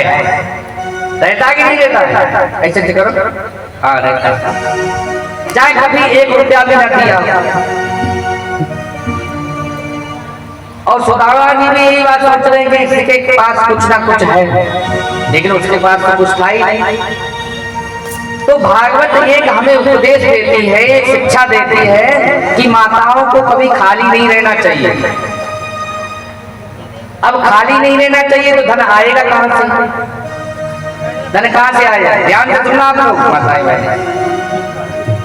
तो जब आपके पति ऑफिस से आए, धन कमा के आए, बाजार से आए, और जब कपड़े उतार करके बाथरूम में हाथ पैर धोने के लिए जाए, तब उनका आप पर्स धो लिया।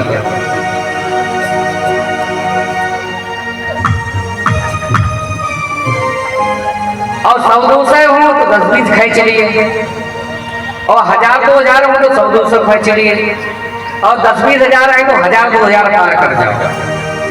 अब जब वो परस देखें कि लगता है इसमें पैसे कुछ कम दिखाई पड़ रहे हैं, 500 रुपये बोलो, तो क्या महीने निकाल लिए? सोई चुप हो जाए।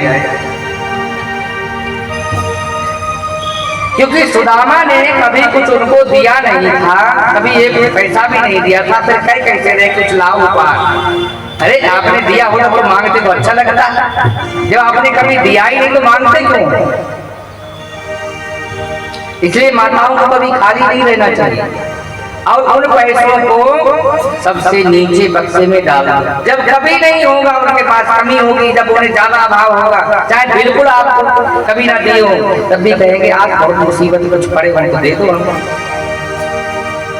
जब लॉकडाउन हुआ था महाराज जी, तो न्यूज में आया था कि एक दिन किसी पति ने अपनी पत्नी से मांगा पैसे कि हमें कुछ दे दो, मतलब बहुत जरूरत है। उसने कहा हमारे पास जहर खाने के पैसे नहीं, तुम पैसे मांग रहे हो। और दूसरे दिन जब पैसे बंद हो गए तो इतना पैसा निकल आया उसके पास कि पूरा विश्व जहर खा ले।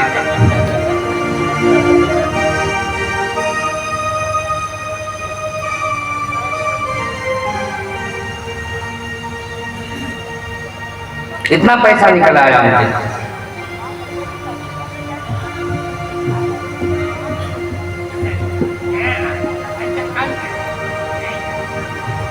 तो 4 घरों में जाकर के उन्होंने भिक्षा मांगी, सुशीला ने। कितने घरों में? 4 घरों में जाकर के।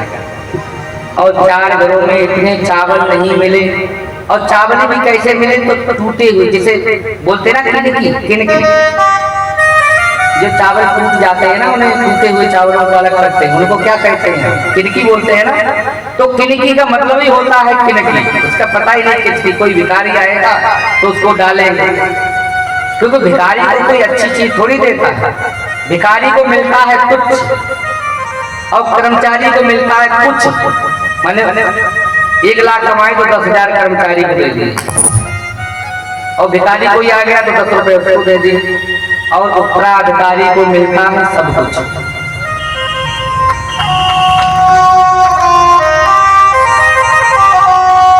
उत्तराधिकारी को सब कुछ मिलता है, तो उसका नाम ही है किनकी। मतलब आएगा उसी को दे देंगे, पता नहीं किनकी है। या चत्वा चतुरो मुष्टि विप्रान प्रथुकचंदुला। प्रथुकचंदुल माने टूटे हुए का चावल। 4 घरों में गई तो 4 मुट्ठी चावल मिले और वो चावल काय में बांधे तो एक चीथड़ा था जो 10 जगह से कटा हुआ था, उसी को जोड़ करके चावल और सुदामा चलती है, भगवान की याद करते हुए जा रहे हैं।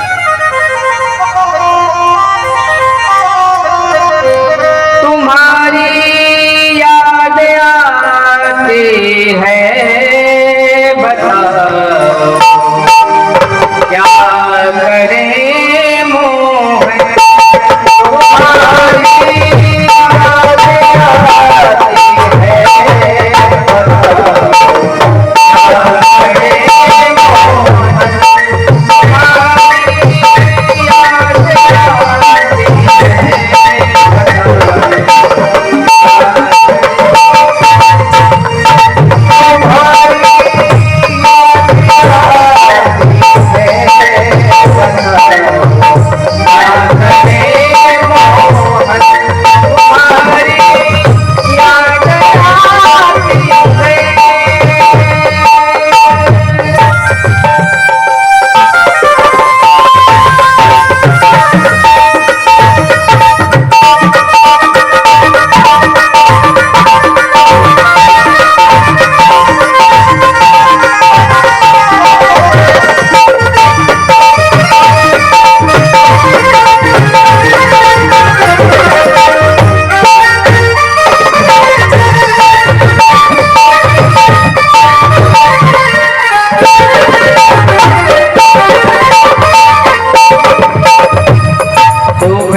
Thank you.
भगवान की जय हो। जय जय श्री राधे राम। सुदामा द्वारिका चल दिए और द्वारिका में जब पहुंच गए तो वहां कोई ऐसा नहीं कि द्वारपाल थे कि किसी ने रोका था, ऐसा कोई ब्राह्मणों का तो वहां कोई रोकने वाला था ही नहीं। संत ब्राह्मण को कोई रोकने वाला नहीं था, वहां सीधे प्रवेश कर जाते थे। तो सुदामा ने 3 आंगन पार किए, 3 ड्यूरी पार की और जीव की भी 3 अवस्थाएं हैं। चौथी है क्रियावस्था, जागृत, स्वप्न और सुषुप्ति। ये 3 अवस्थाएं पार करनी पड़ती हैं तभी, और 3 अवस्थाएं जब पार होती हैं तो चौथी जो है क्रियावस्था है। तो सुदामा गए तो 3 आंगन पार करने पड़े और 3 ड्यूरी पार करेंगे। यही 3 कोष क्या है। जब दशरथ जी ने प्राण त्यागे थे भरत, तो 6 ही बार उन्होंने राम नाम क्यों लिया। राम राम कही राम, कही राम, राम कही राम, तनु परिहरि रघुपति बिरहे, राम गयो सुरधाम। ये 3 जो ये चक्र भेदन है। 6 चक्र है और 7वां चक्र सहस्त्रार जब चला जाता है, और 6 ही कोष। जीव के कितने कोष हैं? 6 कोष होते हैं, जिनमें बाह्य कोष, अन्नमय कोष, प्राणमय कोष, अपानमय कोष, 6 कोष होते हैं। और इन 6 कोषों का ध्वस्त करके जब व्यक्ति जाता है मनुष्य, तभी वो परमात्मा से मिल पाता है। ये संसार के कितने कोष हैं? 6, और 6 ही चक्र हैं। चक्र कितने हैं? 6 चक्र होते हैं ना, आप तो जानते हैं महाराज।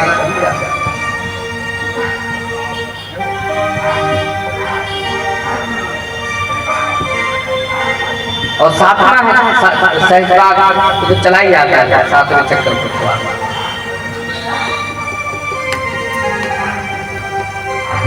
तो भगवान की द्वारिका में जब सुदामा पहुंचे हैं,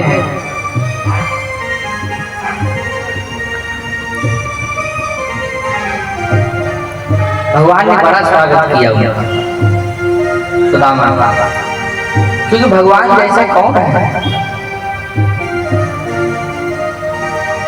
भगवान ने चरण धोए, उनके पैरों में जो कंटक लगे हुए थे वो निकाले, और सारी 16,101 8 रानियां जो है आई। जब सुदामा का इतना सत्कार देखा तो वो रानियां मन ही मन में जलने लगे। वो सोचती हैं कि इस ब्राह्मण ने ऐसा कौन सा पाप जो अच्छा कर्म किया है, साक्षात नारायण भी इसकी चरण धोए। कौन सा ऐसा कर्म किया।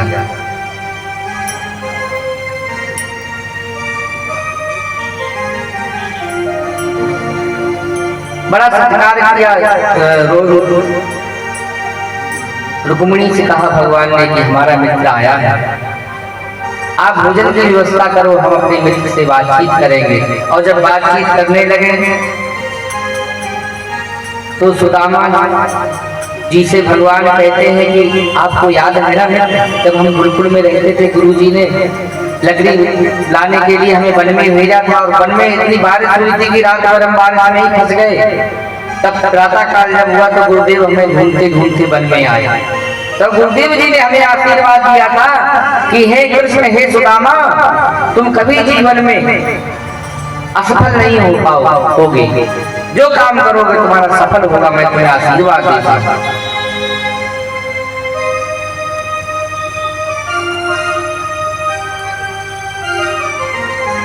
लेकिन सुदामा जो पोटली ले गए थे ना चावलों, वो उनके राज्य और विभव को देख करके, वैभव को देख करके लज्जावश नहीं थी। तंदुल प्रिय दीने हटे, आगे धरियो जाए, देख राज संपत्ति विभु दे नहीं सकत लजाए। वो सोचते हैं कि कहाँ द्वारकाधीश, कहाँ ये टूटे टूटे चावल, बड़ी लज्जा आती है। तो भगवान ने क्या किया कि ये तो देगा नहीं, तो जबरदस्ती भगवान ने खींच लिया। स्वयं जहां इति का पृथ्वी तंदुला, खींच लिया भगवान ने। और खींचा जब भगवान ने पोटली बगल से खींची तो जो वस्त्र था वो फट गया, और जब वस्त्र फट गया तो चावल वहीं पर बिखर गए, गिर गए। और चावल जब गिर गए तो भगवान ने उन गिरे हुए चावलों को उठाया, और उठा करके भगवान जब खाने को हुए तो उन्होंने कहा कि मैं विष्णु, जैसे विष्णु सहस्त्र नाम पढ़ेंगे तो प्रभु का एक नाम है उसमें विष्णु। तो भगवान ने संकल्प किया कि मैं विष्णु हूँ, और इन चावलों से जितने सृष्टि में प्राणी है सब तृप्त हो जाए। तो भगवान ने एक मुट्ठी जब चावल खाए हैं और संकल्प किया है,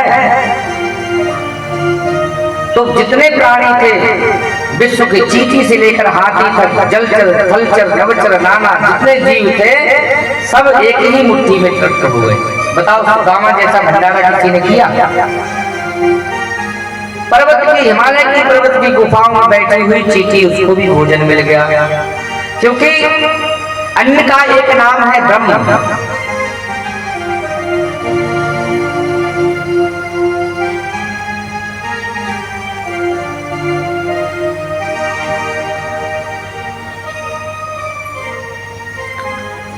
भगवान ने सबको तृप्त किया एक ही मुट्ठी चावल से। दूसरी मुट्ठी जब खाना चाहते थे तब तक रुक्मिणी ने हाथ पकड़ लिया, प्रभु क्या कर रहे हो, क्या सब कुछ इसको ही दे दोगे, अपने पास कुछ नहीं रखोगे? तो भगवान कहते नहीं रुक्मिणी, ये मेरा भक्त है, ये आज मेरा मन कहता है कि मैं इसको सर्वस्व प्रदान कर दूं, सब कुछ दे दूं। बोले आपके पास आ रहे हैं तो आप तो सुदामा जैसे आप हो जाओगे प्रभु, और आप जो है और सुदामा आप जैसा हो जाएगा। करत सुदामा आप सो होत सुदामा, बोले आप तो सुदामा की तरह होना चाहते, बोले तभी तो आनंद आ जाएगा, भक्त अमीर हो जाएगा और मैं गरीब हो जाऊंगा।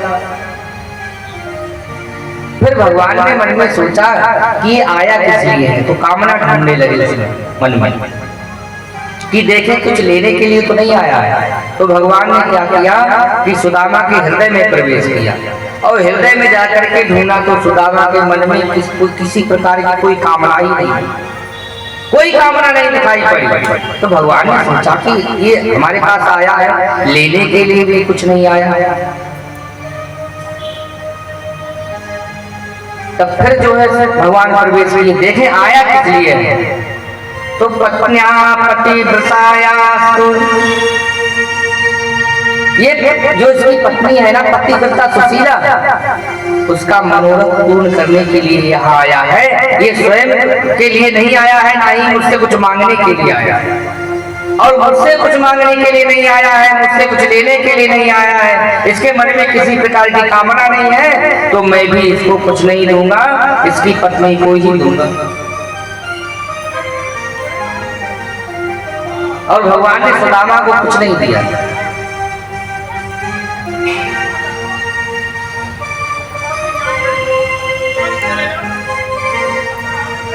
एक रात्रि निवास किया सुदामा ने, और उस पलंग पर सुदामा को सुलाया गया जिस पलंग पर एक तरफ कृष्ण सोए थे और एक तरफ सुदामा सोए थे, और बीच में श्री कृष्ण।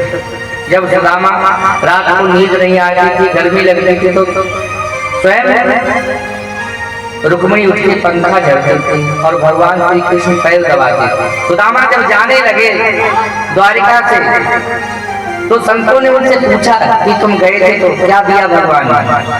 तो संतों से कहते हैं कि देखो आज तक जो हमको मिला वो किसी को नहीं मिला। कौन है ऐसा संसार में, ऐसा कोई मित्र है जो एक तरफ पत्नी को सलाह, एक तरफ मित्र सोए, अपना बीच में सोए? कोई ऐसा है? बोले प्रभु ने हमें उस जगह सुलाया जिस पलंग पर रुक्मिणी के साथ भगवान श्री कृष्ण सोते थे, वो हमको मिला, ये आज तक किसी को नहीं मिला। कौन ऐसा है भगवान जैसा? भगवान जैसा तो कोई होता ही नहीं। आजकल कोई मित्र हो और थोड़ा सा धनवाना होता है तो गरीब मित्र की तरफ देखेगा भी नहीं, बात नहीं करेगा, तो बेकार है, किसी काम का नहीं। लेकिन भगवान जैसा कौन है? और सुदामा जब आए तो जैसे द्वारका बनी थी ना वैसे सुदामा पूरी बन गई। सुदामा मन में सोचते हैं कि लगता है हम घूम गए थे द्वारा जो है द्वारकापुरी में ही आ गए। इसे कौन सी नगरी है? लोगों से पूछा भैया ये क्या है, तो लोगों ने बताया ये तो सुदामापुरी थी। बोले सुदामापुरी मेरी पूरी? मैं तो दरिद्र था, मेरी तो यहाँ पर झोपड़ी पड़ी थी, कहाँ गई? यहाँ तो हटो मेरो तुलसी को बिरवा, कंचन महल खड़े मंदिर देख डरे, मंदिर देख डरे। यहाँ तो हटो मेरो तुलसी को बिरवा, यहाँ तो हटो मेरो तुलसी को बिरवा, कंचन महल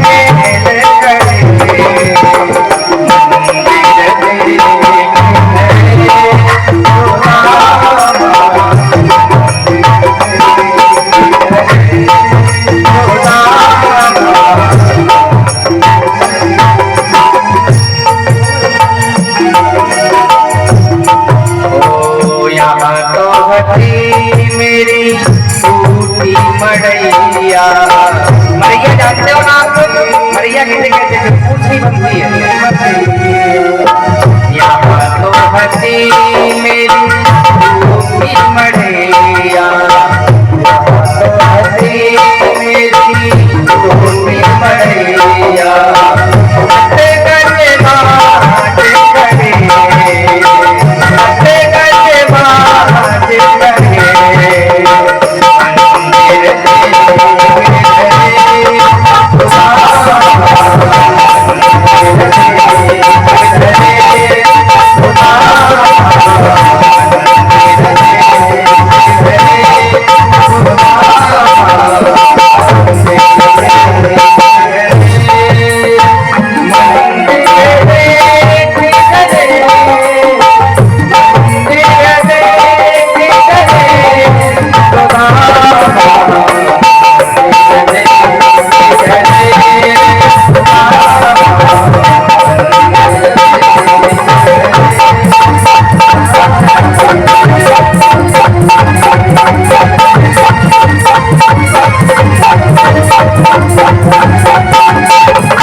भगवान क्या है? तीनों पर दया करने वाले, और सुदामा पर कृपा की भगवान। बोलिए द्वारिकाधीश भगवान की जय। सुदामा ने देखा जब सुशीला को, तो सुशीला तो खूब हो गई थी ना, ठीक था, क्योंकि ये आता ना तो ये भी आ जाता।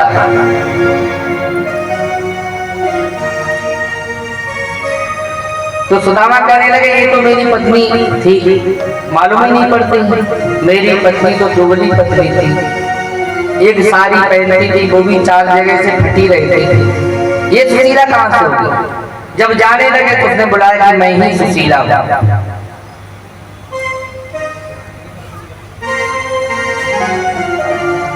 समय कम है और कथा बहुत ज्यादा है।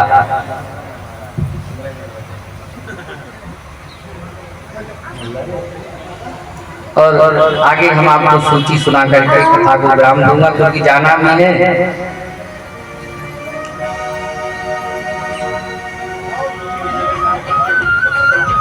आगे जो है सूर्य ग्रहण की कथा है। सूर्य ग्रहण पड़ा था तो सभी ब्रजवासी द्वारिकावासी कुरुक्षेत्र में गए थे, और उसके बाद लौट कर आए तो वेद स्तुति है।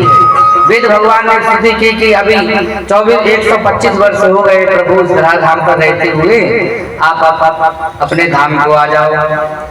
वेद स्तुति के बाद में कुछ संत प्रभाषक क्षेत्र में बैठे हुए थे, तो जामवंती का पुत्र था शाम, तो बड़ा सुंदर। बच्चों ने उसके पेट में कपड़ा बांध के और धोती पर साड़ी पहना करके संतों के आगे खड़ा कर दिया। कहा महात्मा बताओ ये बहू आई है, इसके पुत्र होगा कि पुत्री? दुर्वासा ऋषि के पास भेज दिया वशिष्ठ आदि।